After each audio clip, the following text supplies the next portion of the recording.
السلام علیکم ورحمۃ اللہ وبرکاتہ۔ نحمدہ و نصلی علی رسول الکریم، اما بعد، فاعوذ باللہ من الشیطان الرجیم، بسم اللہ الرحمن الرحیم۔ رب اشرح لی صدری ویسر لی امری واحلل عقدۃ من لسانی یفقہوا قولی۔ آج ہم انشاءاللہ آیت نمبر 156 سے سٹارٹ کریں گے۔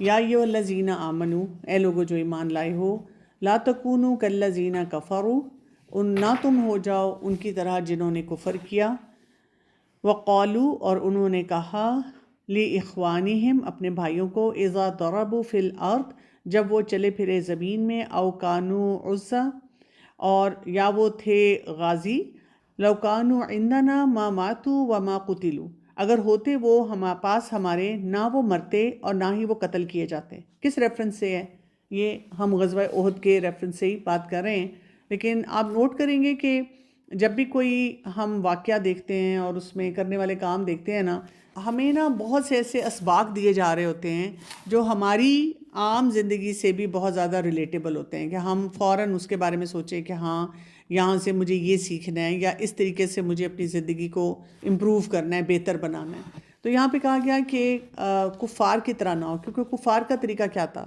دیکھیں، اصل مسئلہ جو ہوتا ہے نا وہ ایکشنز میں نہیں صرف ہوتا، اصل مسئلہ جو ہوتا ہے نا وہ عقیدے میں ہوتا ہے۔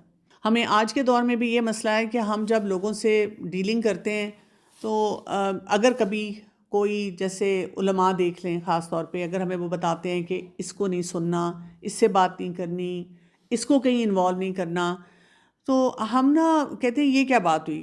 ہمیں لگتا ہے کہ جی یہ کیوں اتنے ریجڈ ہو رہے ہیں۔ ہاں، کئی جگہ پہ ہمیں ریجڈ پیٹرن بھی نظر آتے ہیں، لیکن اصل جس معاملے میں ہمیں بہت کلیئرٹی ہونی چاہیے وہ عقیدہ ہے۔ اگر عقیدے کا کوئی نقطہ آتا ہے نا، اور اس میں کوئی کسی قسم کی بھی ہمیں لگے کہ کوئی جھول آ رہا ہے نا، تو وہاں پہ ہم نے محتاط ہو جانا ہے، وہاں پہ ہم نے کیئرفل ہو جانا ہے کہ یہ معاملہ جو ہے نا یہ ایسا ہے کہ اس زون میں ہم نے نہیں جانا۔ کیوں؟ وہاں پہ انہوں نے کیا کہا تھا؟ جو زمین پہ چل پھر رہے ہیں یا وہ غازی ہیں، کہ اگر وہ نہ جاتے تو قتل نہ ہوتے۔ اب آپ دیکھیں ہماری زندگی میں بھی یہی بات ہے کہ نہیں ہے؟ یعنی اگر فلاں ٹریول نہ کرتا تو یہ نہ حادثہ نہ ہوتا، فلاں ڈاکٹر کے پاس نہ جاتے، اس کی بجائے اس ڈاکٹر کے پاس چلے جاتے تو یہ نہ ہوتا۔ اور کتنے معاملات میں ہم یہ کہتے ہیں۔ تو آپ دیکھیں کہ احد کا موقع پہ جو منافقین خاص طور پہ پیچھے چلے گئے تھے، اور جب وہاں پہ بہت سے مسلمان جو تھے، جو صحابہ کرام تھے، وہ شہید ہوئے، تو انہوں نے کہا کہ اگر ہم جاتے تو ہم بھی مر جاتے، اللہ نے ہمیں بچا لیا۔ اپنے آپ کو بہت انٹیلیجنٹ وہ سمجھتے تھے اس وقت۔ اچھا، اس میں موت کے علاوہ بھی جو بھی ہماری زندگی میں ہوا ہوتا ہے، اس پہ بھی ہمیں یہ نہیں کہنا چاہیے نا کہ اگر میں ایسا نہ کرتی تو ایسا نہ ہوتا۔ بالکل ایسے ہی ہونا چاہیے۔ اس میں دو ایسپیکٹس ہیں، جیسے فار ایگزامپل آپ نے کوئی بھی فیصلہ کیا اور اس کے نتائج صحیح نہیں آئے، تو آپ کو سب سے پہلے یہ دیکھنا ہے کہ کیا آپ نے قرآن و سنت کے مطابق وہ فیصلہ کیا تھا؟ آپ اپنی زندگی کو صحیح اصولوں کے مطابق گزار رہے تھے؟ کہیں اصول غلط جگہ تو نہیں اپلائی کر دیا؟ تاکہ یہ کہ آپ اس کو لرننگ کے لیے بھی اپنے رکھیں نا، کہ اگر مجھ سے کوئی غلطی ہوئی ہے انسانی سطح پہ تو میں نے آئندہ کے لیے اس کی اصلاح کیسے کرنی ہے۔ ایک تو یہ بات ہے۔ دوسرا یہ کہ آپ نے یہ سوچنا ہے کہ جو معاملات ہوتے ہیں نا وہ اللہ کی مشیت کے مطابق ہوتے ہیں، اللہ تعالیٰ نے معاملات کا ہیر پھیر رکھا ہوا ہوتا ہے۔ اور اگر ہمیں یہ بات سمجھ آ جائے نا تو اس سے فائدہ یہ ہوتا ہے کہ ہم ایموشنلی ڈس ریگولیٹڈ نہیں ہوتے، پریشان نہیں ہوتے۔ مثلاً آپ نے کہیں جانے کا پلان بنایا، اب وہ ہسبینڈ نے کہا کہ نہیں جانا، کسی بھی وجہ سے کہہ دیا نا، تو اب ہم کیا کرتے ہیں؟ ہمارا موڈ خراب ہو جاتا ہے کہ میرے میاں ایسے ہیں، کہیں لے کے نہیں جاتے، ہم کوئی سیر بھی نہیں کر سکے۔ ایسے موقع پہ پھر ضرور سوچنا چاہیے دونوں باتیں، کہ اچھا اگر میں چاہتی ہوں کہ میرے ہسبینڈ مجھے ضرور لے جائیں، ابھی نہیں چلو جا سک رہے لیکن آئندہ کہیں جانا چاہتے ہیں، اس کے لیے مجھے کس طرح سے ان کو تیار کرنا ہے، کن کن وجوہات کی وجہ سے وہ کہیں آنا جانا نہیں چاہتے، ان وجوہات کو میں نے کیسے دیکھنا ہے، اور ان میں جو اسباب والی بات ہے نا، ان میں سے اسباب کون کون سے اختیار کرنے ہیں۔ لیکن اینڈ آف دا ڈے ہم نے ساتھ ہی یہ سوچنا ہے کہ اللہ تعالیٰ نے میری قسمت میں یہ نہیں لکھا تھا، اس لیے میں نہیں گئی، اس لیے میں نہیں جا سکی۔ یعنی مجھے اگر کبھی ہو کہ مجھے اپنے ہسبینڈ سے کوئی پیسے چاہیے اور وہ مجھے وہ نہیں دے رہے ہوں گے، تو میں بھی اپنے آپ کو بتاتی ہوں یہ اللہ تعالیٰ کی طرف سے میری اتنی پاکٹ منی ہے، مجھے اس چیز پہ یقین ہونا چاہیے، کیونکہ رزق اللہ نے دینا ہے۔ ٹھیک ہے نا. وہ شوہر یا کوئی اور افراد جو ہیں وہ وسیلہ بنتے ہیں ہمارے لیے نا, تو ہم ان وسیلوں میں پھنسے رہتے ہیں. جب عقیدہ آپ کا درست ہوتا ہے نا تو ٹھیک ہے, تھوڑی دیر کے لیے آپ کو انسان ہونے کے ناطے فرسٹریشن ہو سکتی ہے, غصہ آ سکتا ہے کہ ایسے کیوں ہوا, ایسے کیوں ہوا, لیکن اس کے ساتھ آپ کے جو زندگی میں فائدے ہوتے ہیں نا, آپ اس پہ نظر رکھیں. پلس کیا ہوتا ہے کہ جب آپ فرسٹریٹ نہیں ہوتے, آپ فوراً عقیدے کے اوپر چلے جاتے ہیں کہ اللہ تعالیٰ نے یہ میری قسمت میں نہیں رکھا تھا اس لیے نہیں ہوا. اچھا, اب ہم اگر یہ سوچنا شروع کر دیں, شیطان ہمیں اس راستے پہ لے کے جاتا ہے, کیوں اللہ تعالیٰ نے میرے ساتھ ایسے کیوں کیا, اللہ تعالیٰ چاہتا تو مجھے دے سکتا تھا. تو اگر آپ کے ذہن میں سوال آ بھی جائے تو آپ اپنے آپ کو بتائیں کہ ہاں اگر نہیں دیا تو اس کا کیا مطلب ہے, اللہ تعالیٰ مجھے کچھ سکھانا چاہ رہے ہیں یا کسی مشکل سے بچانا چاہ رہے ہیں, یا میرے لیے اس میں ضرور کوئی بہتری ہوگی. میں کئی دفعہ شیئر کرتی ہوں کہ میرے ہسبینڈ نا ٹریول کرنا نہیں بالکل پسند کرتے, اور اتنے سالوں میں وہ کہیں نہیں جاتے, کہیں نہیں جاتے. اور مجھے بلکہ لوگ کہتے تھے تم فرسٹریٹ نہیں ہوتی, میں کہتی ہوں میں بہت زیادہ ہوتی ہوں, اور میں بہت گھومنے پھرنے والا انسان. لیکن اب میں جب دیکھتی ہوں, یعنی میں پیچھے جاؤں 40 سال 45 سال پہلے, تو میں سوچتی ہوں نہ کہیں آنے جانے کی وجہ سے اللہ تعالیٰ نے میری گروتھ رکھ لی. ایک تو میں نے اپنے بچوں کو آرام سے پال لیا, نہیں تو پھر میں گھومتی پھرتی ہی رہتی, میاں بھی گھومنے کے شوقین, میں بھی گھومنے کی شوقین. دوسرا یہ ہوا کہ میں نے پڑھنے پڑھانے میں اپنا وقت لگانا شروع کر دیا. اچھا, لوگوں نے یہ ریکگنائز کرنا شروع کر دیا کہ ڈاکٹر کنول تو کلاسز لیتی ہیں. ڈاکٹر کنول کیوں کلاسز لیتی ہیں؟ کہ کیونکہ کہیں جانے کا پلان ہی نہیں بننا, نہ ویکینڈ پہ بننا ہے, نہ گرمی کی چھٹیوں میں بننا ہے, نہ کسی اور موقع پہ بننا ہے. اور الحمدللہ جہاں ان کا یہ مزاج تھا کہ وہ کہیں آتے جاتے نہیں, وہاں ان کے مزاج میں یہ بھی نرمی ہے کہ وہ مجھے کبھی آنے جانے سے روکتے نہیں. تو انہوں نے مجھے ہمیشہ سپورٹ کیا دین کے کاموں میں, تو میں پھر آرام سے کام کر لیتی ہوں. تو یہ دیکھیں کتنی بڑی بلیسنگ ہو جاتی ہے جو ہمیں اس وقت نہیں نظر آتی. اس وقت لوگ بھی آپ کے اوپر ترس کھا رہے ہوتے ہیں کہ اچھا ہم جا رہے ہیں تم نہیں جا رہی, نہیں کیونکہ وہ میاں نہیں جاتے تو میں نہیں جا رہی. وہ کہیں گے تم چلی جاؤ, میں کہتی ہوں نہیں, اب آپ نہیں جا رہے تو اچھا نہیں لگتا کہ میں ہر جگہ جاؤں. لیکن وہ جو چیزیں ہوتی ہیں نا, وہ پھر آپ کے بینیفٹ کے لیے اللہ تعالیٰ نے کہیں نہ کہیں سے آپ کے لیے رکھی بھی ہوتی ہیں. اور جہاں اللہ نے لے کے جانا ہوتا ہے نا, جہاں پہ رزق ہوتا ہے نا, وہاں اللہ تعالیٰ آپ کو کسی نہ کسی بہانے سے لے جاتے ہیں. وہ کوئی ایسا ایکسکیوز بن جاتا ہے, ایسی سچویشن بن جاتی ہے. ٹھیک ہے, تو موت کے بارے میں جو ہم پڑھ رہے ہیں, تو اس میں وہ جو اس وقت غزوہ احد میں جو منافقین تھے, ایک تو اپنے لیے شکر کر رہے تھے کہ شکر ہے جی ہم نہیں گئے, ہم جاتے تو ہم بھی مر جاتے. دوسرا وہ ان کو کہہ رہے تھے کہ اگر تم ہمارے ساتھ واپس آ جاتے تو یہ تو نہ ہوتا تمہارے ساتھ جو ہوا, یہ کتنا بڑا ڈیزاسٹر ہو گیا. یہاں پہ اللہ سبحانہ وتعالیٰ کیا فرما رہے ہیں, لِيَجْعَلَ اللَّهُ ذَلِكَ حَسْرَةً فِي قُلُوبِهِمْ, تاکہ بنا دے اللہ اس کو حسرت کا سبب ان کے دلوں میں.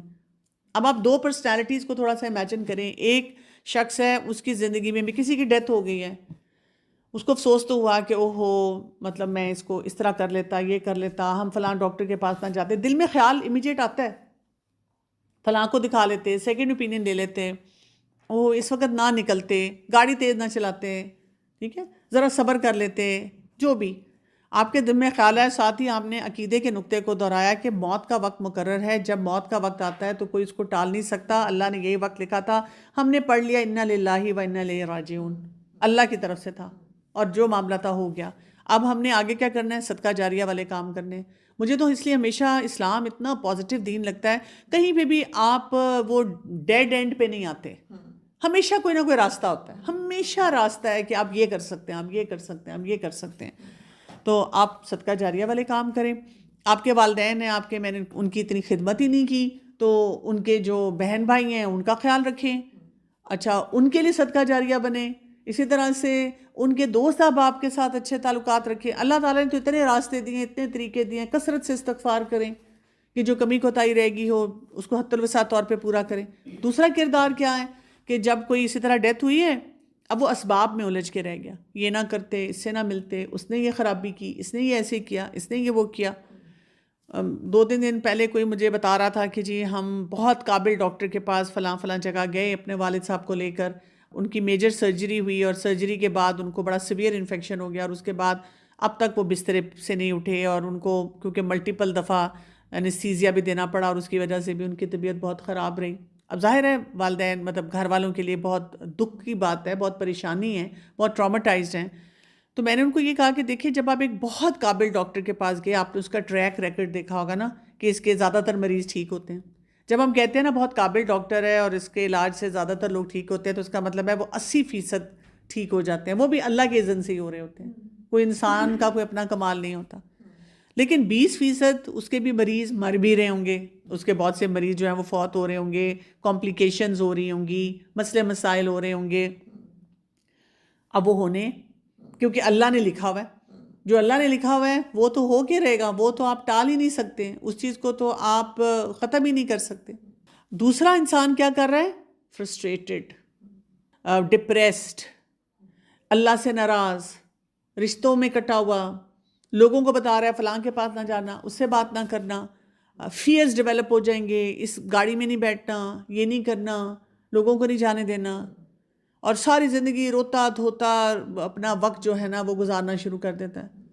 تو عقیدہ جو ہے نا وہ بہت ضروری ہے. ایک وہ صحابیہ ہے نا اپنے دور کی بہت شاعرہ تھی، بلکہ مرثیے ٹائپ لکھتی تھی، خنسا. ان کے بھائی تھے جو کہ اسی طرح جنگیں ہوتی تھیں تو اس میں فوت ہو مر گئے تھے. ان کو اتنا یاد کرتی تھی، اتنا یاد کرتی تھی، مرثیے لکھتی تھی، مشہور تھی. جب انہوں نے اسلام قبول کیا اور اپنے ایک بیٹے کو بھیجا، دوسرے کو بھیجا، ایک کی شہادت کی خبر آ رہی ہے دوسرے کو بھیج رہی ہیں، دوسرے کی شہادت کی خبر آ رہی ہے اگلے کو بھیج رہی ہیں، اور پھر اشعار بھی لکھ رہی ہیں، اور رسول اللہ صلی اللہ علیہ وسلم ان اشعار کو اپریشیٹ بھی کر رہے ہیں. کہ اب اس میں جو ایمان اور یقین اور وہ کیفیت یعنی امیزنگ ہے. اگر آپ ان کی لائف کے بارے میں پڑھیں تو یہ جو عقیدہ ہے نا انسان کو بہت کھڑا کرتا ہے. اللہ تعالیٰ کہتے ہیں ان کے دل میں اللہ تعالیٰ نے ان کو حسرت بنا دیا. واللہ یحیی و یمیت، اور اللہ زندہ کرتا ہے اور موت دیتا ہے. واللہ بما تعملون بصیر، اور اللہ اسے جو تم عمل کرتے ہو خوب دیکھنے والا ہے. اب دیکھیں ہم آج کے دور میں جو رہ رہے ہیں نا اس میں بڑے فتنے ہیں. اچھا کبھی زلزلہ آ رہا ہے، کبھی کوئی اور نیچرل ڈیزاسٹر ہو رہا ہے، کبھی جنگیں ہیں، کبھی کچھ، ہر وقت کچھ نہ کچھ لگا ہوا ہے. پھر ہم سوشل میڈیا سے ہر وقت ویل کنیکٹڈ ہیں، چھوٹا سا حادثہ ہو بڑا حادثہ ہو اس کی اتنی زیادہ ڈیٹیلز ہمیں ملنا شروع ہو جاتی ہیں، اتنی اس کی گرافک امیجری آتی ہے، ہم ڈر جاتے ہیں. ہم جہاز میں بیٹھنے سے ڈرتے ہیں، ہم لفٹ میں جانے سے ڈرتے ہیں، ہم گاڑی میں بیٹھنے سے ڈرتے ہیں، ہر چیز سے ہم ڈرنا شروع ہو گئے ہیں. یہ جو ہے نا فیئر، یہ انسان کو مار دیتا ہے. اور دوسری طرف کیا ہو رہا ہے، لوگ کیا کر رہے ہیں، ڈیرنگ گیمز کھیل رہے ہیں. وہ بیلٹ پہن کے تو بنج فلاں، تو یہ والی تو رولر کوسٹر ایسے ایسے بن رہے ہیں جس میں پتہ نہیں کتنا فاسٹسٹ ہے اور کتنا اوپر تک لے کے جاتا ہے اور اوپر سے نیچے تک آپ کو پھینکتا ہے. اس طرح کی ایکٹیویٹیز زیادہ ہونا شروع ہو گئی ہیں. تو یہ بھی پسندیدہ نہیں ہے کہ ہم سوچیں کہ بھی مرنا ہے تو مر جائیں گے. ہمارے بچے اکثر ایسی جملے بولتے ہیں نا، اگر ہم انہیں کہیں بیٹا یہ ایکٹیویٹی نہ کرو یہ ٹھیک نہیں ہے، کہتے ہیں کوئی نہیں آپ مرنے سے ڈرتی ہیں، جو تو اللہ نے جو وقت لکھا ہے. لیکن اللہ تعالیٰ نے یہ تو نہیں کہا کہ مرنے کے لیے یعنی جو جہاد ہے اس پہ تو آپ جائیں نا، جو زندگی کا جہاد ہے وہ تو آپ کریں نا. لیکن آپ فضول گیمز میں، رسکی گیمز میں اور رسکی قسم کی ایکٹیویٹیز میں اپنے آپ کو انگیج کریں، یہ تو نہیں کہا گیا نا کہ ہمارے دین میں. تو اصل بات کیا ہے کہ زندگی موت اللہ کے اختیار میں ہے. یہ بات ہمیں اس طرح سے فیئرلیس بناتی ہے کہ جو کرنے والا کام ہے نا وہ ہم کریں. جو کرنے والا کام ہے اس میں ہم اپنے آپ کو بتائیں کہ میری اگر موت لکھی ہے کوئی نہیں روک سکتا. وہ جہاز کا حادثہ جو کراچی کے قریب ہوا تھا نا، سب کی ڈیتھ ہو گئی، ایک شخص بچا، اسکریچ لیس بچا. اور ہمارے سامنے بھی کئی ایسے حادثے ہوتے ہیں، ہم دیکھتے ہیں اتنا سیویئر برا ایکسیڈنٹ ہوا کوئی بھی نہیں بچا، اس میں سے ایک شخص جو بچا بالکل ٹھیک تھا. ابھی یہ جن دنوں لینڈ سلائڈز اور یہ سب ہو رہی تھی ناردرن ایریاز میں، والدین وہ اس میں کھائی میں گر گئے اور وہ دریا میں بہہ گئے، لیکن یہ کہ وہ بچہ سائڈ پہ بالکل ٹھیک تھا کیونکہ اللہ نے اس کو رکھا ہوا تھا کہ وہ زندہ رہتا. زندگی موت اللہ کے اختیار میں. اب کیوں ہم کہیں جی والدین کے بغیر ہائے ہے یہ بھی ختم ہو جاتا. یہ اللہ کے فیصلے ہیں. اللہ تعالیٰ نے اس کے لیے کوئی بھلائی رکھی بھی ہے، کوئی اس کے لیے کوئی مشن، کوئی زندگی کا کوئی پرپز رکھا ہوا ہے، اسی وجہ سے وہ زندہ ہے.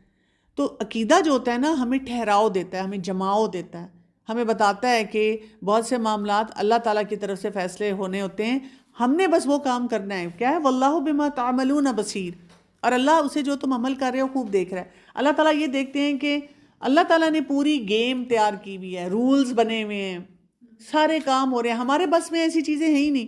بس اللہ تعالیٰ نے ہر جگہ پہ یہ دیکھنا ہے ہم کیا کر رہے ہیں، ہم اپنے رب پہ کتنا بھروسہ کر رہے ہیں، ہم کتنا اپنا یقین بڑھا رہے ہیں. میں بتاؤں آپ کی مینٹل ہیلتھ ٹھیک ہو جاتی. مینٹل ہیلتھ کا مسئلہ یہ ہے کہ ہم کہتے ہیں ایسے کیوں ہو رہا ہے میرے ساتھ. ایکچولی ہم ٹیڑھے خیالات آ رہے ہوتے ہیں نا، وہ ہمیں ٹریگر کر رہے ہوتے ہیں. بالکل. جب عقیدے کے تحت ہم اس کو چھانٹ لیں تو خود ہی ہم ہاں بالکل، آپ کو سمجھ آ جاتی ہے. آپ جیسے ہی مطلب میں ابھی بھی مجھے کسی پہ غصہ آئے، فیملی ممبر پہ غصہ آئے، سچویشن پہ غصہ آئے، کام نہیں ہو رہا کہ اٹکا ہوا ہے غصہ آئے، تو میں سمجھ جاتی ہوں اللہ نے یہ وقت نہیں لکھا تھا. ٹھیک ہے، اسباب صحیح اختیار کرنے ہیں. صدقہ جاریہ آپ بتا رہی تھی، تو صدقہ جاریہ جو پیرنٹس کے لیے ہوتا ہے، تو جو ہم کرتے ہیں نیک کام وہ سب پیرنٹس کو چلے جاتے ہیں؟ نہیں، ہمارا حصہ نہیں ختم ہوتا، جو ہم نے کیا ہوتا ہے اس کا اجر ہمیں ملتا ہے، لیکن اس کے نہیں، اپنا حصہ نہیں میں کہہ رہی، میرا مطلب ہمیں کہنا نہیں پڑتا، جو ہم نیک کام کرتے ہیں ہمیں کہنا نہیں پڑتا، وہ خود بخود پیرنٹس کو جاتا ہے. جی بالکل آٹومیٹیکلی، یہ کیونکہ آپ کے والدین نے آپ کی تربیت کی ہوتی ہے نا. قرآن پاک بھی، نماز بھی. دیکھیں جو قرآن ہے نا، یہ نہیں ہوتا کہ فرض کریں ہم کہیں کہ جی میں نے 4 قرآن پڑھے اور میں نے ان کو بخش دیے، اس طرح نہیں ہوتا. ٹھیک ہے، یہ بات یاد رکھنی ہے. قرآن پاک ہم اپنے لیے پڑھتے ہیں. قرآن کیوں پڑھتے ہیں؟ یہ ہمارے لیے گائیڈ ہے.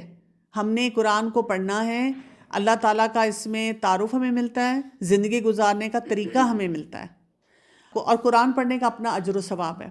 اگر آپ کے والدین بچپن سے آپ کو کہتے تھے بیٹا قرآن پڑھو، انہوں نے آپ کو پڑھایا یا پڑھوایا، اب آپ جتنی دفعہ قرآن پاک پڑھیں گے ان کو ثواب یہ ملے گا کیونکہ والدین نے تربیت کی تھی آپ کی، والدین نے آپ کو متعارف کروایا تھا قرآن پاک سے، والدین آپ کو انکریج کرتے تھے کہ آپ قرآن پاک پڑھیں، تو ان کو ثواب ملے گا اس چیز کا. لیکن یہ کہ اب آپ کہیں میں نے ان کے لیے 4 قرآن پڑھے، 5 قرآن پڑھے، یہ نہیں جانے والے ان تک. یا یہ کہ قرآن مجید کو پڑھنے کے بعد آپ جو کچھ سیکھتی ہیں اس پہ عمل کرتی ہیں اپنے والدین کے لیے، اس کا ثواب ان کو ملے گا. جو ہم صحیح کام کر رہے ہیں، مطلب اچھا کام کر رہے ہیں، وہ تو جو جا رہا ہے. تو وہ بالکل جو جا لوگ رہا ہے. کہتے ہیں کہ اتنے پارے پڑھے ہیں، یہ بخشنے ہیں، یہ کرنے، وہ نہیں جاتا. جی، اس کی کوئی دلیل نہیں ملتی نا ہمیں، قرآن اور حدیث سے ہمیں کوئی دلیل نہیں ملتی کہ اس طرح کہا جائے کہ جی آپ پڑھیں. اب اسی لیے ہمارے لوگ کیا کر رہے ہوتے ہیں، ہمارے لوگ جیسے کوئی ایک شخص ہوگا جو کہ زندگی میں اس نے کبھی ایفرٹ ہی نہیں کی قرآن کے ساتھ، اور بعد میں اس کے مرنے کے بعد بیٹھ کے وہاں پہ لوگ جی پڑھتے جا رہے ہیں. اور اب تو جو پڑھنا ہے، پہلے تو ایک زمانے میں پڑھنا بھی قرآن کا صحیح والا پڑھنا ہوتا تھا. اب تو اگر آپ کسی کو بلاتے ہیں کہ جی ہم نے کل کیا ہے، تو یہ جمعراتیں ہیں یا 40ویں ہیں یا برسیاں ہیں، پہلے تو لوگ لیٹ آتے ہیں کہ زیادہ قرآن نہ پڑھنا پڑ جائے. پھر اس کے بعد جب آتے ہیں تو ایک صفحہ ایک پڑھ رہے، ایک صفحہ دوسرا پڑھ رہے. ابھی ریسنٹلی میں کسی کے جنازے پہ گئی، وہاں پہ سب قرآن پڑھ رہے تھے، تو میں نے دیکھا جو میرے ساتھ خاتون بیٹھی ہوئی تھی، وہ صرف انگلی رکھ رہی تھی اور فل سپیڈ انگلی گزار رہی تھی. لوگوں کا کانسیپٹ یہ بھی ہے کہ بس اگر نظروں سے گزر گیا تو وہ قرآن ہو گیا. اب دیکھیں یہ تو قرآن کے ساتھ مذاق ہے نا. اللہ نے یہ کلام اب آپ پڑھ رہی ہیں کلاس میں، اب آپ دیکھیں اس سے ہمیں کتنی گائیڈ لائن مل رہی ہے کہ ہم نے کیا کام کرنا ہے. یہ بخشنے بخشانے کے لیے تو نہیں ہے، یہ بالکل اسی طرح کا ہو گیا کہ آپ ڈاکٹر کے پاس گئے، اس نے آپ کو ایک نسخہ لکھ کے دیا کہ یہ ادویات آپ نے استعمال کرنی ہے، اور آپ نے اس کو گلے میں تعویذ بنا کے پہن دیا، یا آپ نے اس کو کہیں سنبھال کے رکھ لیا کہ آگے کسی کو دے دو. وہ تو آپ کے لیے ہے کہ آپ نے اس کو استعمال کرنا ہے. تو واللہ بما تعملون بصیر، اللہ تعالیٰ ہر اس چیز کو جاننے والا ہے جو کچھ ہم عمل کر رہے ہوتے ہیں. آیت نمبر 157 کو دیکھیں، اور اسی بات کو آگے مزید جو ہے وہ ری انفورس کیا جا رہا ہے. وَلَئِن قُتِلْتُمْ، اور البتہ اگر قتل کیے جاؤ تم، فی سبیل اللہ، اللہ کے راستے میں، او متم، یا تم مر جاؤ تم، لَمَغْفِرَةٌ مِّنَ اللَّهِ وَرَحْمَةٌ خَيْرٌ مِّمَّا يَجْمَعُونَ، البتہ بخشش اللہ کی طرف سے اور رحمت بہت بہتر ہے اس سے جو وہ جمع کر رہے ہیں. یعنی اس سے ہمیں پتہ چلتا ہے کہ اللہ کے راستے میں فی سبیل اللہ جو موت آتی ہے وہ بہت بہترین موت ہے. یہ چاہے جنگ کے میدان میں ہو، یا آپ جیسے علم کے راستے میں نکلتے ہیں، وہ بھی اللہ کا راستہ ہے. آپ کوئی بھی ایسے پروجیکٹ پہ کام کرتے ہیں، اسی لیے کہتے ہیں نا کہ جب آپ گھر سے باہر نکلیں، یا ویسے بھی جنرلی ہم جو کام کریں ہم اللہ کی خاطر کام کر رہے ہوں، تاکہ ہماری موت جو ہے وہ ایک صحیح کاز کے لیے لکھی جائے، ایک صحیح مقصد کے لیے جو ہے ہم جا رہے ہوں. اب آپ دیکھیں جہاں جس نے مرنا ہے مرنا ہے. ہمیں آج کل تو ویڈیوز اتنی نظر آ جاتی ہیں، کوئی ڈانس فلور پہ مر رہا ہے، کوئی کانسرٹ میں گیا مر رہا ہے، کوئی کسی سے لڑائی کرتے ہوئے مر رہا ہے، کوئی کسی غلط اور ایکٹیویٹی میں ہے، وہاں پہ بھی کوئی بیچ پہ بیٹھا ہوا ہے، جس حلیے میں بیٹھا ہوا ہے وہاں موت آ گئی. مجھے یاد ہے کہ جب یہ 2005 میں زلزلہ آیا تھا نا، یہاں ہماری ایک بلڈنگ پوری کلیپس کی تھی، تو اب اس میں کسی نے مجھ سے ذکر کیا تھا کہ اس میں کسی ایک فلور پہ کوئی پارٹی ہو رہی تھی، بالکل درست پارٹی نہیں تھی.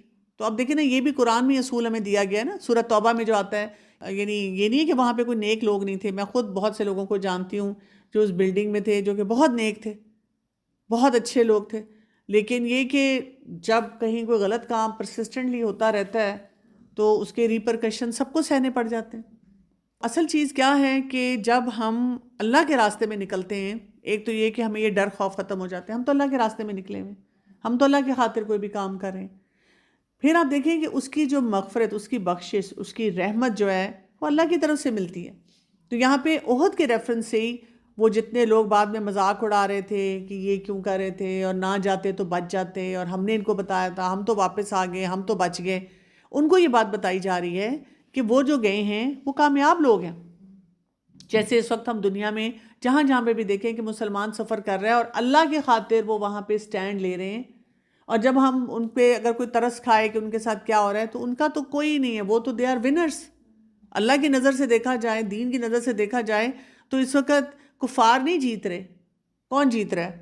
وہ افراد جیت رہے ہیں جو اللہ کی خاطر سٹینڈ لے رہے ہیں, چاہے وہ بہت تھوڑے نمبر میں ہیں, چاہے دنیاوی حساب سے ان کو کوئی کامیابی بھی نہیں مل رہی ہے, وہ ختم ہوتے چلے جا رہے ہیں, لیکن اللہ تعالیٰ کے پاس کیا ہے؟ مغفرت ہے, بخشش ہے, رحمت ہے, اور خیر مما یجمعون, ان سب چیزوں سے بہتر ہے جو کہ یہ لوگ جمع کر رہے ہیں. پھر اس کے بعد آیت نمبر 158 آ رہی ہے, وَلَئِن مُتُّمْ او قتلتم, اور البتہ اگر مر جاؤ تم یا قتل کیے جاؤ تم, لا الی اللہ, البتہ طرف اللہ کے, تحشرون, تم اکٹھے کیے جاؤ گے. کچھ بھی ہو جائے الٹیمیٹلی کیا ہے؟ جمع کس کی طرف ہم نے ہونا ہے؟ اللہ تعالیٰ کی طرف ہونا ہے, اور جب ہم نے اللہ تعالیٰ کے پاس جانا ہے تو وہاں سارا حساب کتاب ہو جانا ہے. اس سے یہ بھی پتہ چلتا ہے کہ کسی کی موت پہ پھر اتنی زیادہ ڈسکشن بھی نہیں ہونی چاہیے جنتی ہے جہنمی ہے, اس نے صحیح کام کیا غلط کام کیا, یہ یہاں جائے گا یا یہاں جائے گا. ہم ان کا معاملہ, جو لوگ فوت ہو چکے ہیں نا, ان کا معاملہ اللہ پہ چھوڑ دیں. کیا پتہ ہمیں آخری وقت پہ انسان نے کیا کیا, صحیح کام کیا, غلط کام کیا, اس کی اوور آل نیکیاں کیسی تھیں, کوئی اس کی ایسی نیکی ہو جو اس کے تمام گناہوں پہ بھاری آ جائے. ہمیں نہیں پتہ کس کا کیا معاملہ ہے. ہم کیا کریں, ان کو چھوڑ کے اب اپنے لرننگ آؤٹ کم یہ لیں کہ اپنے اوپر فوکس کریں, اپنی زندگی کو بہتر بنانے کی کوشش کریں. موت کا سبق جی مطلب دیکھیں, کئی لوگ کہتے ہیں جی یہ تو بہت قرآن پڑھاتا تھا تو وہی کلام اس پہ بھاری ہو گیا, ہائے ہائے اس کو ہسپتال میں وینٹیلیٹر پہ چلا گیا, پتہ نہیں کتنے گناہ کیے ہوئے تھے. لوگ اس طرح کی باتیں بھی کر رہے ہوتے ہیں. کسی کا ایکسیڈنٹ ہو گیا تو فلاں کہنا نہیں چاہیے لیکن بڑا ہی بد زبان انسان تھا. کوئی نہ کوئی باتیں کرتے ہیں, کیا پتہ اس بد زبان انسان نے بھی کوئی ایسی نیکی کر دی ہو کہ اللہ کو پسند آ گیا. تو ہم کیا کریں, ہم سب لوٹ کے ادھر ہی جائیں گے. جس نے غلط کام کیا ہوگا اس کو بھی جواب دینا پڑے گا. جو بھی وقتی طور پہ موت سے بچ گیا تو کیا وہ مرے گا نہیں؟ وہ جو منافقین تھے جو کہتے تھے, بڑے خوش ہو رہے تھے کہ ہم نہیں گئے, ہم بچ گئے, تو کیا وہ پکے بچ گئے؟ کیا وہ ابھی تک زندہ ہے؟ کوئی ایور لاسٹنگ ہے؟ نہیں, موت آ گئی اور لوٹ کے اللہ کے پاس ہی جانا ہے, وہاں پہ حساب کتاب ہو جائے گا. جو فی سبیل اللہ والے تھے, جو پہلے ان سے چلے گئے, جو جنگ احد میں چلے گئے, وہ ان کی کیا شان ہے اس غزوہ میں, جو شہداء ہیں. اور یہ لوگ جو پیچھے واپس پلٹے اور منافقین والا کردار ادا کیا, انہوں نے کہاں پہ ہونا ہے؟ ہم سب کو یہ پتہ ہے. پھر اس کے بعد آیت نمبر 159 بہت امپورٹنٹ ہے, اور اس میں رسول اللہ صلی اللہ علیہ وآلہ وسلم کی خاص جو ایک کوالٹی ہے نا, اس کی طرف اشارہ کیا جا رہا ہے, جس کو ہم نے اس میں جو ہے نا غزوہ احد میں خاص طور پہ بہت اچھی طرح دیکھا. یعنی وہاں پہ ایک ایکسپیرینس تھا کہ یہ دیکھنا کہ کس طرح سے رسول اللہ صلی اللہ علیہ وآلہ وسلم نے اپنی اس کوالٹی کو جو ہے نا وہ وہاں پہ دکھایا, یعنی عملی طور پہ کر کے دکھایا. اور آیت نمبر 159 میں کیا رہا ہے, فَبِمَا رَحْمَةٍ مِّنَ اللَّهِ لِنْتَ لَهُمْ, پھر بوجہ رحمت کے اللہ کی طرف سے نرم ہو گئے آپ ان کے لیے. یعنی آپ سوچیں جب ڈیفیکلٹ سینیری ہوتا ہے, آپ نے کسی کو بڑا طریقہ بتایا, یہ کام ایسے کرنا ہے. ہم گھر کی سچویشن میں آ جاتے ہیں نا, آپ کے گھر میں کوئی ڈنر تھا اور آپ نے بڑا اپنا خاص ڈنر سیٹ نکالا اور اپنی میڈ کو بتایا, اور بلکہ خود صاف کر کے رکھا, اور اس کو صرف یہ کہا کہ تم نے اس ڈش میں چاول یا کوئی سالن ڈال کے لے کر آنا ہے اور بڑی احتیاط سے اٹھانا ہے. اور وہ لے کر آ رہی تھی اور اس نے کیا کیا, وہ ڈش گرا دی اور توڑ دی, سارا سیٹ آپ کا گیا. کیا کریں گے آپ؟ یعنی 100 سال تک تانے ماریں گے. مہمانوں کے سامنے ہو سکتا ہے وقتی طور پہ ہم بھی یہی رویہ دیں رحمت والا, لیکن بعد میں نہیں چھوڑیں گے. بچہ ہو, شوہر ہو, کوئی اور خاندان والا ہو, آپ کسی پروجیکٹ میں کام کر رہے ہیں اور کسی سے بڑی میجر غلطی ہوگی جس کی وجہ سے وہ پروجیکٹ ڈوب گیا, اف اللہ, آپ اس کو چھوڑیں گے نہیں, اس کی شامت آ جائے گی. اتنا آپ کو غصہ ہوگا، آپ باتیں سنا ہر تھوڑی دیر بعد سنائیں گے، پھر سنائیں گے. لیکن رسول اللہ صلی اللہ علیہ وسلم نے جب احد کے بعد جو احد پہ معاملہ ہوا، اس کے بعد دیکھیں کہ پھر دوبارہ سے سارے صحابہ کرام کو جمع کیا جو زخمی تھے، اور کتنی رحمت کا معاملہ کیا. اس رحمت کے بارے میں اللہ سبحانہ تعالیٰ کیا فرما رہے ہیں؟ فَبِمَا رَحْمَةٍ مِّنَ اللَّهِ، پھر بوجہ رحمت کے اللہ کی طرف سے لِنْتَ لَهُمْ، نرم ہو گئے آپ ان کے لیے. یعنی اس سے یہ پتہ چلتا ہے کہ اگر اللہ تعالیٰ کسی کو نرم دل بناتے ہیں یا دل میں نرمی کسی کے لیے ڈالتے ہیں، یہ اللہ کی رحمت کی وجہ سے ہوتے ہیں. اس سے یہ بھی پتہ چلتا ہے ہمارے ارد گرد کچھ ایسے افراد ہوتے ہیں جو سخت دل ہوتے ہیں، اچھے معاملات نہیں کرتے، کبھی کبھی ہمارے ساتھ ہی زیادتیاں کر رہے ہوتے ہیں. تو یہاں سے کیا پتہ چلتا ہے؟ رحمت من اللہ، اللہ کی رحمت ہے نا، اللہ سے مانگنا چاہیے کہ اللہ تعالیٰ ان کے دل میں نرمی پیدا کرتے ہیں. بہت رو رو کے دعائیں مانگنی چاہیے. ایکچولی ہم اسباب میں اتنے اٹکے رہتے ہیں کہ ہم اللہ تعالیٰ کے ساتھ اپنا وہ تعلق نہیں بناتے، اور پھر ہم ہیلپ لیس رہتے ہیں، پھر ہم پریشان رہتے ہیں کہ میں نے تو اتنی دعائیں بھی مانگی اور یہ مسئلہ نہیں حل ہو رہا. تو کبھی بھی جب آپ دعا مانگتے ہیں نا، تو کبھی بھی اس کو چھوڑیں نا. یعنی آپ کا اتنا کانفیڈنس، بلکہ میں تو کہوں گی اوور کانفیڈنس ہونا چاہیے دعاؤں پہ، کہ میں نے اللہ سے، اپنے رب سے مانگا ہے. فرض کریں میری ساری زندگی میں وہ شخص سخت دل رہا، نرم نہیں ہوا، یا وہ میرا مسئلہ حل نہیں ہوا، اس میں بھی کوئی خیر ہے، اس میں بھی کوئی خیر ہے. اچھا، اور افراد کو جب ہم اسیس کرتے ہیں کہ میں نے اس کی اتنی دعائیں مانگی ہیں لیکن یہ مسئلہ نہیں حل ہو رہا، کیا پتہ اگر آپ دعا نہ مانگتے تو وہ کہاں تک چلا جاتا. آپ کی دعاؤں کی وجہ سے وہیں پہ رہا جہاں تک تھا. تو رسول اللہ صلی اللہ علیہ وسلم اللہ کی رحمت کی وجہ سے بہت نرم دل تھے. وَلَوْ كُنْتَ، اور اگر ہوتے آپ فَظًّا غَلِيظَ الْقَلْبِ، تند خو سخت دل، لَانْفَضُّوا مِنْ حَوْلِكَ، البتہ وہ منتشر ہو جاتے آپ کے پاس سے. جب یہ سب باتوں پر اگر عمل کر لینا، جتنی میری زندگی کا تجربہ ہے، اگر کر پائیں تو اس کے رزلٹس بہت اچھے آتے ہیں. بہت اچھے آتے ہیں. کہ جو شخص سخت دل ہوگا، ترش ہوگا، سختی سے بات کرے گا، لَانْفَضُّوا مِنْ حَوْلِكَ، البتہ منتشر ہو جاتے ہیں آپ کے آس پاس سے، لوگ آپ سے ہٹنا شروع ہو جاتے ہیں. اب آپ سوچیں، اکثر ماؤں کا مسئلہ کیا ہے؟ میرا بچہ مجھ سے بات نہیں کرتا، بچے مجھے اوائڈ کرتے ہیں، بچے کمرے میں چلے جاتے ہیں. کیوں؟ میں شوہر سے بار بار بات کرتی ہوں، فون اٹھا کے بیٹھ جاتے ہیں. کیوں؟ یا فلاں لوگ جو ہیں وہ مجھ سے اتنا ملتے نہیں ہیں. کہ غلیظ القلب جب ہم ہو جاتے ہیں نا، سخت دل ہو جاتے ہیں، تو بہت سے لوگ ہم سے دور ہونا شروع ہو جاتے ہیں.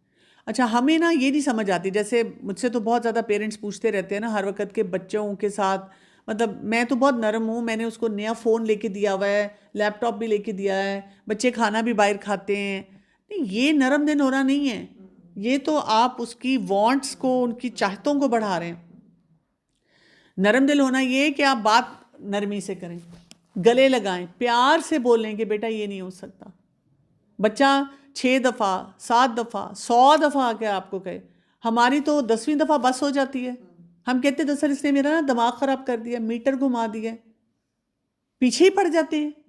ہاں، بچے تو پیچھے پڑیں گے، وہ ڈیسپریٹ ہیں اور ان کو پتہ ہے کہ اتنے لیول کے بعد آپ نے ان کی بات مان لینی ہے. تو آپ کا کام ہے نا کہ آپ کیا کریں، اپنے آپ کو سخت دل نہ بنائیں، کیونکہ بچے آپ سے دور ہو جائیں گے. بچوں کے ساتھ تعلق آپ کا یہ ہو، ان کو پتہ ہو کہ اماں مانیں گی نہیں یا اماں یہاں انکار کر دیں گی، لیکن ان کو یہ پتا ہو کہ ہم جا کے بات کر سکتے ہیں. اب دیکھیں نا، بچہ اس کے نمبر نہیں آئے، ہمیں نظر آ رہا تھا کہ پڑھائی نہیں کر رہا، اب نمبر نہیں آئے. اب جب وہ رزلٹ لے کر آتا ہے تو گلے لگا لینا، پیار کر لینا، نہیں تو آئندہ وہ آپ کو تو کام نہیں کرے گا کانٹیکٹ. پھر ہم اس بات پہ روئیں گے کہ اپنے دوستوں کو بتا دیا، فلاں سے بات کر لی، اس سے بات کر لی، مجھ سے بات نہیں کی. ہاں، بعد میں وقت آئے گا کہ آپ اسے سمجھا سکتی ہیں یا آپ اس کو یہ سوچ دے سکتی ہیں کہ بیٹا آپ کو پڑھنے کی ضرورت ہے. ہم کہتے ہیں پڑھو گے نہیں تو پھر بیٹا یہی ہوگا نا. سخت دل، اتنے ہم سخت دل ہیں. آپ سوچیں، میں تو مطلب شروع سے اینڈ تک دیکھتی ہوں اتنی سختی ہیں، پتہ نہیں کن کن چیزوں پہ مار پیٹ کرتے ہیں بچوں کی. پھر آپ دیکھیں، ہمیں حدیث میں بتا دیا گیا کہ بھوک رکھ کے کھانا کھلاؤ. اف اللہ، میں نے باؤں کو دیکھا ہے کہ کس طرح سے بچوں کے ہاتھ پاؤں پکڑتی ہیں اور منہ میں کھانے ٹھونستی ہیں، پیٹ بھرنا ہے. پھر بعد میں کہتی ہیں بچہ بیمار کیوں ہے. 40 سال پہ ہم پھر ڈاکٹروں کو گالیاں دینا شروع کر دیتے ہیں کہ جی ڈاکٹر عجیب ہیں، دوائیوں پہ دوائیاں دیتے ہیں. تو جو ہم نے شروع سے اپنے سارے کام کیے، سخت دلی کی وجہ سے ہی اپنے سارے کام کیے کہ مجھے لگتا ہے کہ اس کو یہ کھانا چاہیے، مجھے لگتا ہے اس کو یہ کرنا چاہیے، میں اس سے کروا لوں. ساس کا بھی یہی حال ہے، بہو کا بھی یہی حال ہے. شوہر کا بھی یہی حال ہے، سخت دل، اسی وجہ سے رشتوں میں دراڑیں آتی جاتی ہیں۔ فاعفو عنہم، پس درگزر کیجیے ان سے، واستغفر لہم، اور بخشش مانگیے ان کے لیے، وشاورہم فی الامر، اور مشورے کیجیے ان سے معاملات میں، فاذا عزمت، پھر جب پختہ ارادہ کریں آپ، فتوکل علی اللہ، تو توکل کیجیے اللہ پر، ان اللہ یحب المتوکلین، بے شک اللہ محبت رکھتا ہے توکل کرنے والوں سے۔ اس کا حل بتایا جا رہا ہے، یعنی اگر ہم رسول اللہ صلی اللہ علیہ وسلم کی نرمی کو پہلے دیکھ لیں، پہلی بات ہمیں کیا سمجھ آتی ہے، نہ رسول اللہ صلی اللہ علیہ وسلم بد زبان تھے، نہ فحش گو تھے، کوئی ولگر ورڈ نہیں بولتے تھے، کوئی گالی گلوچ نہیں کرتے تھے۔ ہر دوسرے دن میں مختلف افراد کو جب ملتی ہوں اور ان کے مسئلوں کو حل کرتی ہوں تو گالی گلوچ اتنی کامن ہو چکی ہوئی ہے، مجھے دراصل غصہ آ گیا تھا، اچھا نہیں کیونکہ اس نے مجھے گالی دی تو پھر میں نے بھی گالی دی، جسٹیفائی کر کر کے ہم بتاتے ہیں۔ انہی چیزوں کو تو ہم نے مینیج کرنا ہے۔ اگر اگلا انسان گالی دے رہا ہے، میں نے نہیں گالی دینی، میں نے اپنے آپ کو کنٹرول کر لینا ہے۔ اب تو آپ دیکھیں ٹی وی ڈراموں میں بھی کیا دکھا رہے ہیں، پہلے ڈراموں میں دکھایا جاتا تھا کہ ایک مرد عورت کو مار رہا ہے اور دیکھنے والی خواتین کڑتی رہتی تھیں اور کہتی تھیں کہ مرد مارتے کیوں ہیں، اور اب دکھایا جاتا ہے جس پہ تالیاں بج رہی ہیں کہ مرد نے تھپڑ مارا تو عورت نے واپسی میں کھینچ کے تھپڑ مارا، اور اس پہ باقاعدہ پوری ڈسکشن ہے کہ جی بہت اچھا ہوا، اسی طرح مردوں کو پتہ چلے گا۔ یہ تو سخت دلی ہے، جو پہلے جس نے تھپڑ مارا اس کا بھی دل سخت ہے، جواب میں آپ نے مارا آپ کا بھی دل سخت ہے، لنفضوا من حولک، آپ ایک دوسرے سے دور ہونا شروع ہو جائیں گے۔